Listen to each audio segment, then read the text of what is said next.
Good afternoon, everybody, and welcome to the IWFM Procurement and Contract Management Special Interest Group, AGM.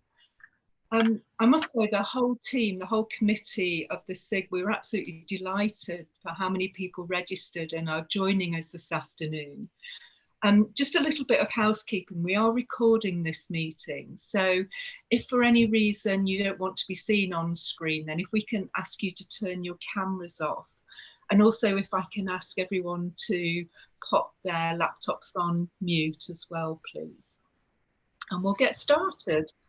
My name is Anne Kinder, and I'm the current chair for the next hour, in any case, of the SIG, and I'm joined by our committee members, Chris Reeves, Justine Cooper, Graham Anderson, George Darlington, Alison Littlejohn, and Chris Jeffers. And as we go through the presentation, we've got the chat box there available to you. And I'd ask that you pop any questions or any comments through the chat box. And then we've got some time later on the agenda to run through those Q&A for you. And as well, as we go through the agenda, there might be ideas that you've got about how we can better support the community, the IWFM community. And if you've got any ideas for what you would like us to do during 2023, be that webinars, good practice notes, guidance notes, conferences, please drop a note in the chat box. And better still, if you're able to offer your support to help us, then please say so too. Okay, so on to our agenda for this afternoon. In addition to our AGM agenda, we've also got Jonathan Nobbs, the IWFM Director of Membership and Partnerships. And Jonathan's kindly joining us to run through the Investors in Volunteers programme and to give us a little bit more information about that. Okay, so to start the AGM business, I just wanted to do a few words as the outgoing chair to share some of the successes both of the SIG and also of IWFM. Okay, so if we can just pop on the next slide and the next one. Thank you. Okay. So I've got a slide sharing some of the successes of the IWFM and then also the achievements of the SIG over the last year. And more importantly, what we're looking forward to doing in 2023. After Jonathan's session, we'll then look at the election of our committee officers, and we've got reports from our secretary and our treasurer too. Before I go on to the successes, though, I wanted to share some very personal thanks as my time both as a committee member and as a chair.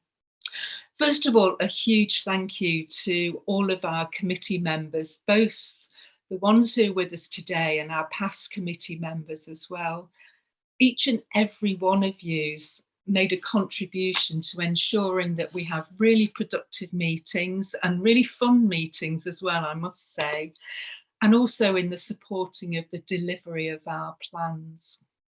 And I recognise that we're all volunteers, that we've all got busy home lives and busy work lives, and sometimes that can be quite a challenge, so thank you so much. Second, I wanted to thank all of the officers at the IWFM who continue to provide really great support and guidance to the whole of the volunteer community, and I'm especially grateful for that too. And then finally, thanks to our volunteer community and our members, particularly through Members' Council that I've had the pleasure of attending over the past few years as chair. I always come away from those meetings really motivated and enthused to hear about the work that the other SIGs are doing and the Institute are doing, and I've learnt so much through that. So just a moment on the key successes of IWFM over the past 12 months. This slide is directly from the website and shares just some of the huge amount of work that's carried out by the IWFM with the support of its volunteers and its members. And I'm really pleased that the SIG's been able to play a part in delivering some of these successes on behalf of the Institute too.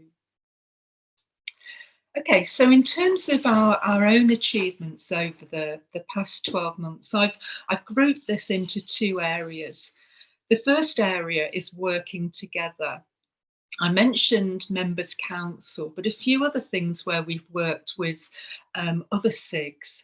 One of our members is currently working with the Technology SIG to develop a programme of webinars about blockchain, something that's we see in the press quite a bit, but to me has always been a bit of a mystery. So I hope you'll be able to join us in those webinars. And then a little more recently, we presented at the London Region Conference, and we're keen in 2023 to continue our work with the other SIGs and the other regions too. And then the second area that we've focused on is on sharing good practice with our members. So we've worked through our existing good practice guides and guidance notes, and a number of those need refreshing in terms of new international standards or changes in the marketplace. And we've identified a programme to continue that. There are also new good practice guides and guidance notes that we think probably need to be developed to better provide support to our members. And again, if there's anything that you would like us to focus on in the world of procurement or contract management, then please do let us know. And alongside this, a few of us have been involved in being interviewed for Facilitate magazine, and you will have seen articles featuring members of this group there. One of the other overarching achievements, you may have noticed that we're now called the Procurement and Contract Management Special Interest Group, rather than just the Procurement Special Interest Group. We discussed that name change in the committee earlier on in 2022, and we wanted to move to the Procurement and Contract Management Special Interest Group, not just because of a title change, but for two reasons.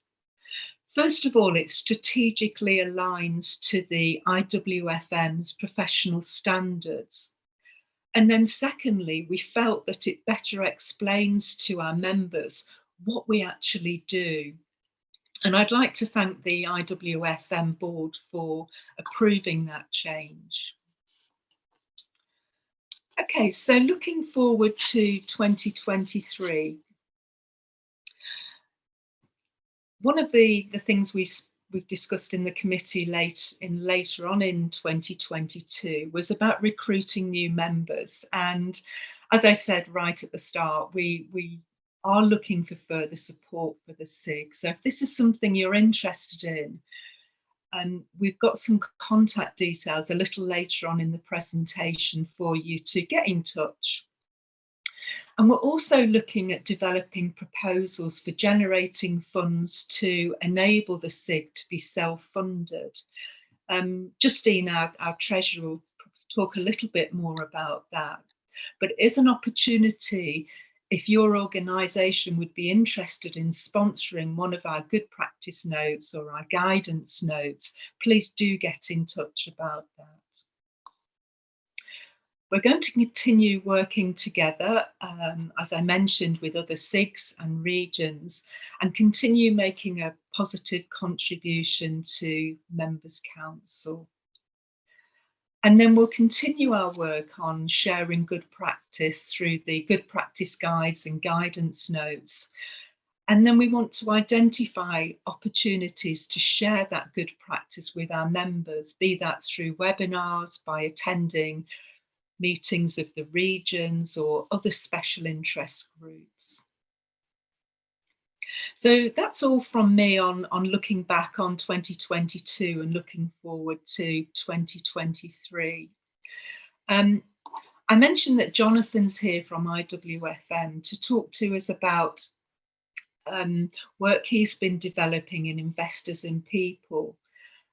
Jonathan gave a really powerful presentation at Members' Council last year, which we shared with the SIG later on in the year.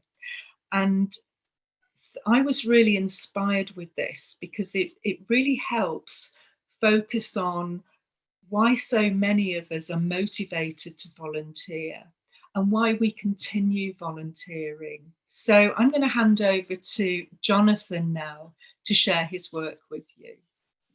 Jonathan. Anne, thank you so much for that introduction, and good afternoon to everybody. I hope you're keeping safe and well. It's so good to well, at least know that virtually there is more than 20 of you out there on the call at this point in time. So it's thank you so much for giving up your time today. My name's Jonathan Nobbs. I'm the Director of Membership and Partnerships, and as Anne suggested, I've been asked to give you an introduction into, well, what I'm going to do is give you an introduction into a significant piece of research that's been undertaken in volunteering in England and Wales, and how that's shaping and guiding IWFM's own support for its volunteer community, which is underpinned by a standard.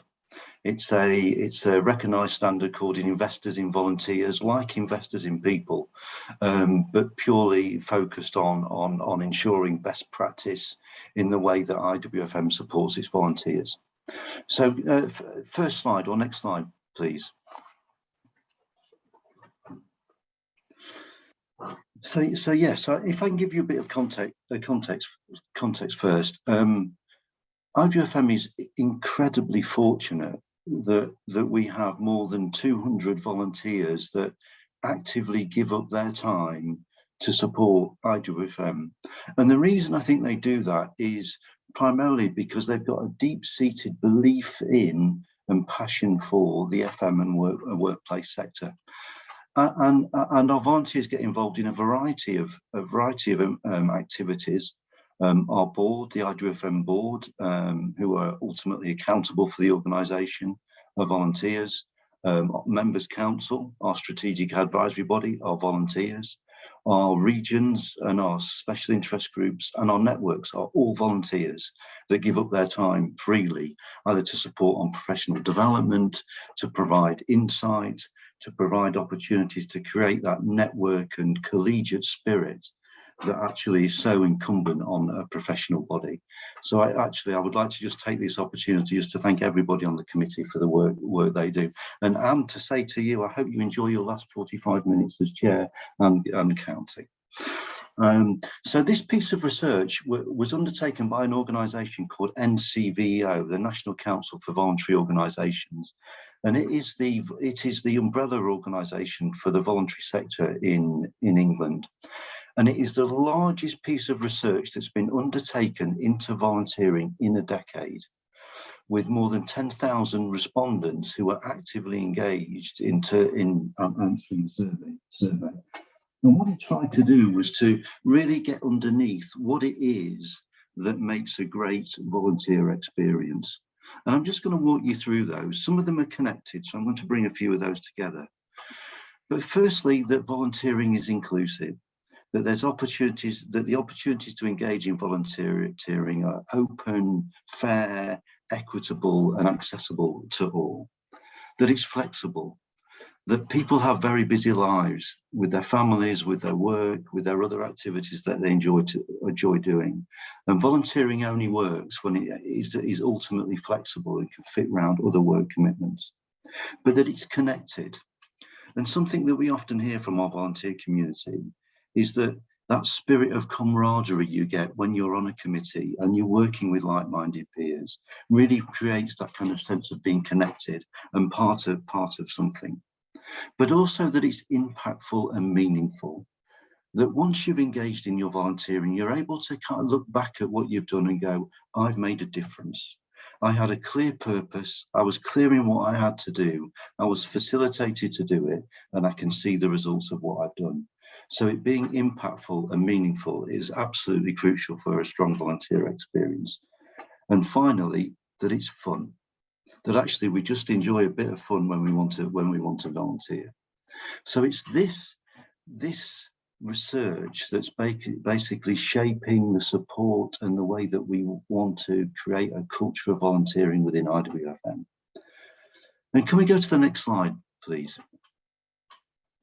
And part of the research concluded with what's called rather grandly the volunteering engagement empowerment model. There we go, you see, just drips off the tongue. And really what this talked about is that there are a number of levels of volunteering, and that actually some of them actually you really need to kind of work away from. And these are levels 1 to 4, levels 1 and 4. So level 1 is when volunteers are just really left to their own devices without any support, any spirit of collaboration. All the things that we've just talked about just aren't there. But at the other end of the spectrum of level 4, when actually there's a lot of control by employees within the organisation, and volunteers don't feel as though they've got that sense of framework. So the work that we have to do, and the work that our research demonstrates, or the research demonstrates, is this sweet spot in between a level 2 and level 3, where together within a strong framework, we're delivering purposeful volunteering. And if we can just move on to the final slide, please. So therefore, what we're bringing in, and I must say that this is a key focus for us, is that we're bringing in the investing in volunteering standard into IWFM. And this basically means that we will be able to benchmark our volunteering support against the absolute best practice to those organisations that that you will have heard of in the voluntary sector that employ thousands upon thousands of volunteers. We want to take the same approach that they're taking, because that's how important we see our volunteers and the great work they do. And if I can just walk through this slide to give you some idea of what that includes. The first area is that we have a clear vision for volunteering, and that it is embedded within the vision, the values and culture and strategic objectives of the organisation. And absolutely everybody that works for IWFM understands why volunteers are crucial and the value they bring to the organisation. Secondly, that we effectively plan for volunteers. So we have the right policies, procedures and support in place to ensure that volunteering is well managed. Inclusivity, one of the points that came out in the research we talked around earlier, that there's a very positive approach to inclusion, EDI, and a proactive approach to volunteering and making those opportunities as accessible as possible. One thing that also comes out really clearly is that actually the way we recruit, onboard, support, and finally, if we allow our volunteers to leave us, the way that they feel that they've got some kind of exit and a way to feedback. So there's an end-to-end support there. That we support them at all times, they feel part of the organisation and delivering impactful volunteering. And finally, that volunteers feel a sense that they're gaining something from the experience, learning new skills and feel valued for the contribution they bring. So that's an overview of where our focus is going to be over the next few years in bringing in best practice around the way we support volunteers. So Anne, if I may, I will hand back to you at this point. Thank you very much, Jonathan. And if anybody has any questions about Jonathan's presentation or about the AGM so far, or any feedback, please remember that the chat box is there for all of your comments and questions. Okay, so the next part of our agenda is the election of our committee members. Late on in 2022, we invited nominations from existing committee members for the officer posts within the committee. And we had one nomination for each of the first 4 roles on that slide. Now, as we only had one nomination for each post, we don't actually need to have elections. But what I will do is just confirm the names of each of those people. So as chair, we have Chris Reeves, deputy chair, Graham Anderson, secretary will be Chris Jeffers, and treasurer is Justine Cooper. We didn't have any nominations for social media and events coordinator, but I'll speak more on that in a moment. But first of all, congratulations to the 4 new committee officers. Chris is going to speak in a little while, but yeah, many congratulations on taking the committee forward. And we have retained our existing committee members as well, our general members, but we do have a number of places available on the committee for new members who would be interested in joining us. We're particularly interested if there's anybody out there with social media and events experience who would be interested in joining the committee and also taking a lead in those areas for us as well. Okay, so I'm going to hand over to our current secretary, Graham Anderson, just to take us through his report. Graham. Thanks, Anne. It's quite a short update. I just say that in the past, we've operated on the basis of monthly meetings, usually about 11 during the year, and 4 or 5 of them would be face-to-face. So that was sort of the approach from 2021 and earlier. But last year we experimented with a different approach where for the first 8 months we only had 3 meetings, and these followed the members' councils meetings, and we reverted to a monthly approach from September onwards. But having reflected on last year's approach, we're returning to something based more around about the monthly going forward, as you can see on the screen.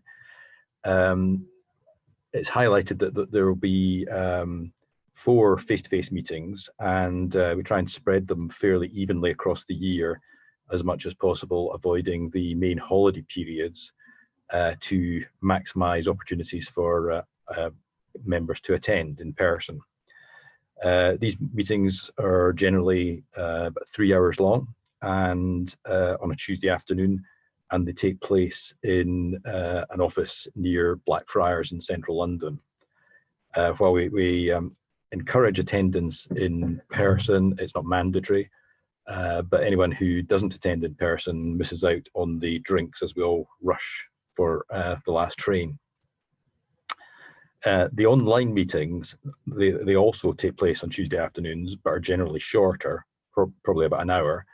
And we're going to be looking at making them slightly tighter, where if it's appropriate, we'll focus on a previous members' council with an update.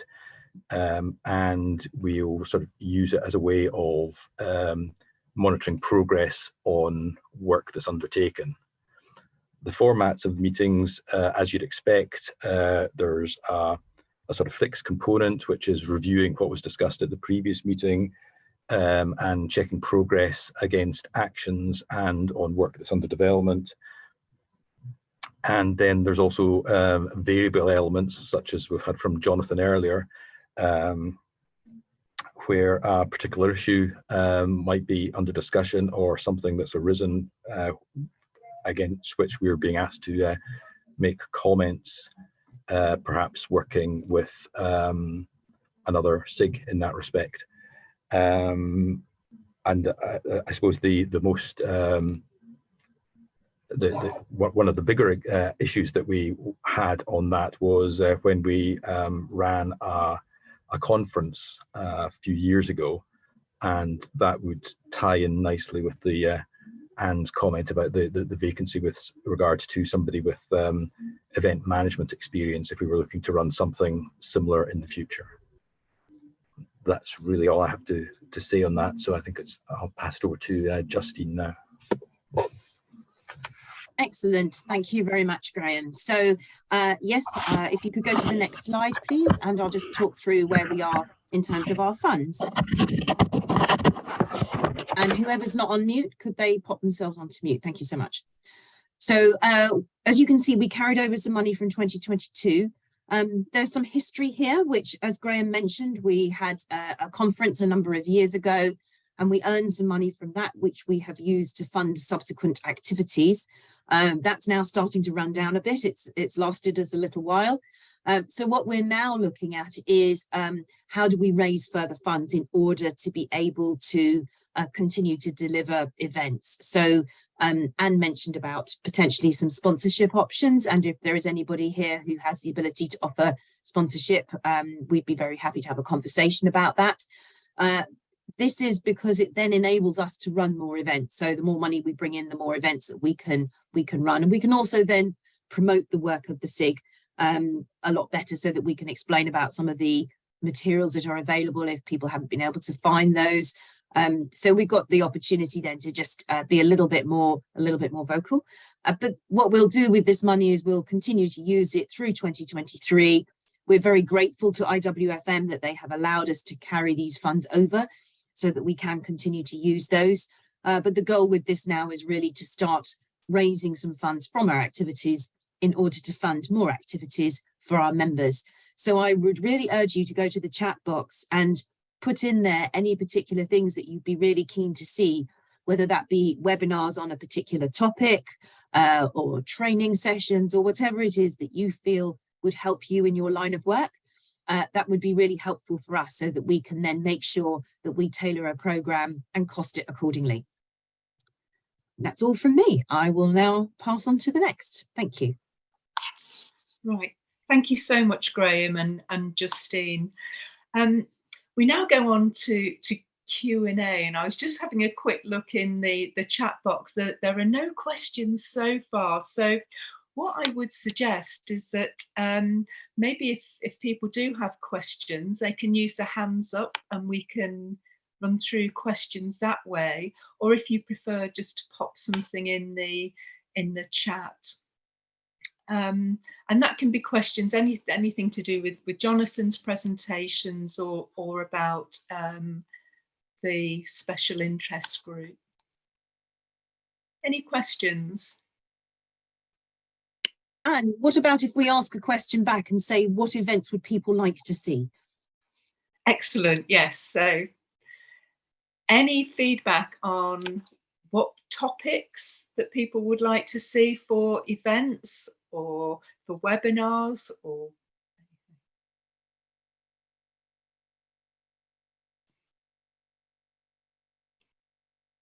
no? So when we did our survey, Anne, a number of years ago, we found that a lot of our members were FMs on site. Now, we don't know if that's still the same now, but if it is, then it may be that there are particular topics that those people would like to see. Oh, I see we have something in the chat. We do. Nick, thank you. Yeah, NEC4 focus webinars. Yeah, it's fair to say that a couple of us were heavily involved in the development of the NEC4 FM contract. And indeed, on our plan was we were hoping to be able to have a case study where we could actually run a webinar about the case study. Whilst the contract was launched a little while ago now, we're still on the lookout for a good case study that we could use. So if anybody's aware of a client or a supplier working with that NEC FM contract, we'd be really delighted to know about that. Nick, I see you've put your hand up. I don't know if that's because you have experience of using the contract or you are looking at that. Oh yeah, lovely. Thank you so much, Nick. Look forward to hearing from you on that. Thank you. Any other topics that people would be interested in?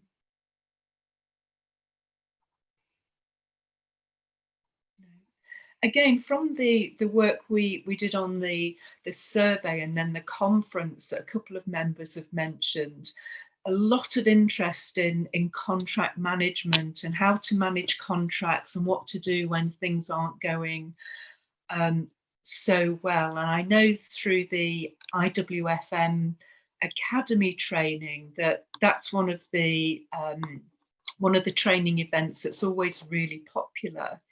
But as a SIG, we could also offer sessions on that as well. Anything else? It's probably worth mentioning, we've got some guidance notes hopefully coming out on contract management in maybe a few weeks. They're in and being having final review at the moment. And I think the plan was to launch those with some kind of webinar alongside. So if people are looking for some support on contract management, then we should be hopefully able to provide something Q1 or Q2, I would hope. Excellent, thank you. Okay, well, we have got some contact details at the end of the slides. So if there are questions or comments or feedback that you would like to share with us after this session, then please do get in touch. Okay, I'm going to hand over to Chris Reeves now, our new chair.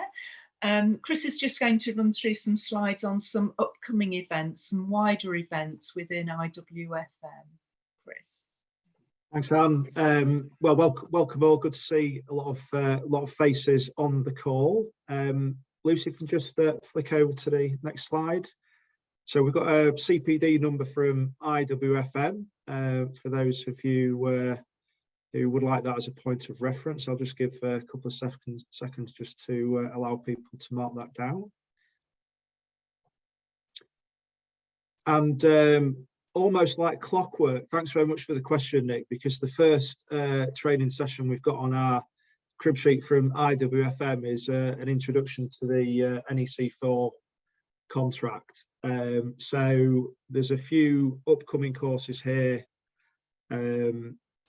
that IWFM are running. To access these, you need to go onto the IWFM website under professional development training, and then these are under the heading Explore short courses. So they generally cost somewhere between £200 and £700 depending on the course, as a heads up, but you do get a 15% discount on the NEC4 contract if you enroll on that one, just as a heads up. But for those of you interested in NEC4, in the meantime, whilst we work on the other bits that we spoke about, there's a training course there that's coming up shortly. Just in terms of some other things that you may or may not be aware of, IWFM run a roughly about 2-weekly webinar on navigating turbulent times. These cover a whole array of topics that, you know, hopefully are of interest to a lot of people in the FM industry.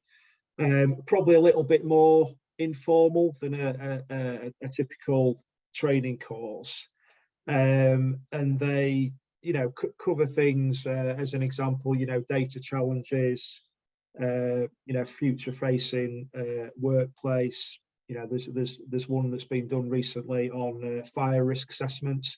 So there's a whole array of more practical learning over and above a formal training course. There's 86 on the website covering a whole array of topics. So you know, if you're interested in having a look at those, there's a link on the slide there. Just in terms of some other resources that are available by IWFM, there's also an insight hub on the website. This covers more sort of practical learning, so the guidance notes, guidance papers that Anne touched on previously, they're all available under this insights section of the website. There's discussion papers on there. Then, you know, quite a lot of the work that we focus on feeds into that insights hub, so you'll be able to get a steer on some of the previous papers we've done, about, you know, procurement, facilities management. There's other ones on there about statutory compliance and so on and so forth. And again, there's a direct link there to the website.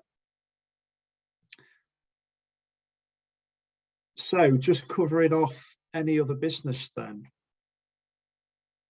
Does anyone have anything to raise?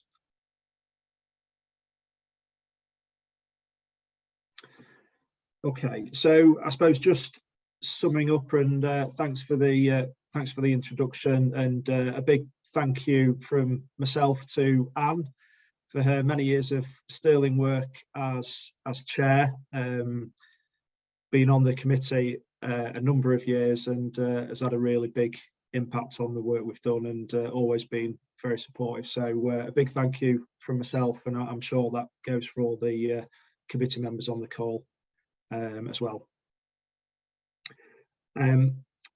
Just sort of summing up then, so as Anne mentioned, we've got a plan developed for our work through 2023. There's a lot of good stuff on there that we'll be focusing on, from guidance notes, hopefully getting an event in somewhere along the line. And if you'd be you know, willing and up for supporting in that, please get in touch.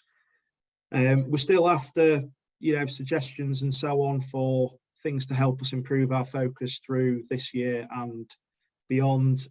So some contact details there if you'd like to get in touch separately. And thanks very much, Nick, for your suggestion, and I think offering of a bit of volunteering work on the NEC4 contract.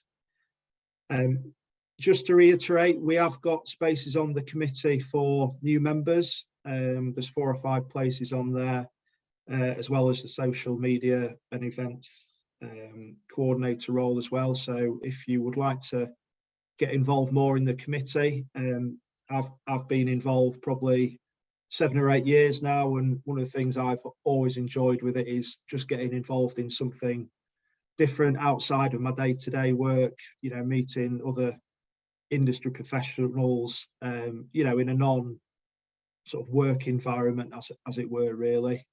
Jonathan also covered some of the benefits of being a volunteer. So yeah, it's been a good experience for me, and you know, there's a few others who've been on the committee for a number of years, and you know, I think we've always enjoyed working together and you know, discussing things outside of the day-to-day job. So if you would like to get in touch about being a member, please get in touch with either myself or Graham, whose details are on that slide.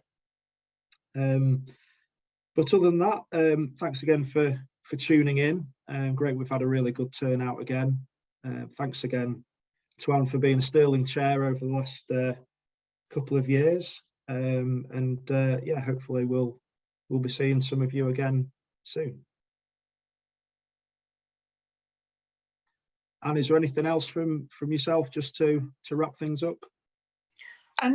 Well, thank you for your thanks, Chris. And I just spotted a question actually about a discount for students. I think this is to do with the academy, and I'm going to put Jonathan on the spot and see if he's able to let us know if there are any student discounts for academy courses, please.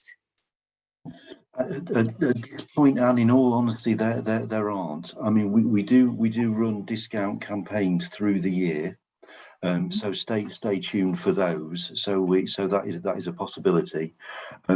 Where there is a not sure it's a discount, but in the IWFM Direct, which I'm sure many of you will be aware of, which is when we deliver qualifications directly to members. Those individuals that engage on that, so if studying members in effect, do get a year's free membership once they're studying for that qualification. So really in the academy, it's more about ongoing discounts rather than specific for students. And there's a 1 year free membership through the direct route. Thank you, Jonathan. You're welcome. I would just close the AGM by again thanking everybody who's here today and everybody who supported the SIG in the background as well. It's been my absolute pleasure to be a member of the committee for a number of years, and I wish you every success in the future. Thank you.